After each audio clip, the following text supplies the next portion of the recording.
بسم اللہ الرحمن الرحیم۔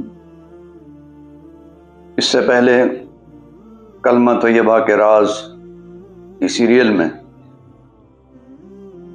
اصول اللہ تعالیٰ کی ذات کی معرفت اور فروع اس کے حکم کی تابعداری کا یوں سمجھے کہ ایک دعویٰ ہوا۔ اس پر دلیل سورہ شعراء آیت 83 میں حضرت ابراہیم علیہ السلام کے الفاظ ہیں، ربی حب لی حکمہ۔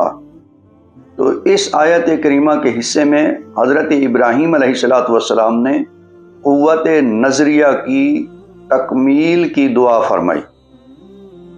گویا کہ قوت نظریہ کی تکمیل مانگ کر اپنی شان کے مطابق معرفت باری تعالیٰ مانگی، اور پھر ارشاد فرمایا، یعنی دعائیہ الفاظ کہہ سکتے ہیں یا سوالی الفاظ کہہ سکتے ہیں کہ وَأَلْحِقْنِي بِالصَّالِحِينَ، کہ اے میرے پروردگار مجھے صالحین کی معیت عطا فرما۔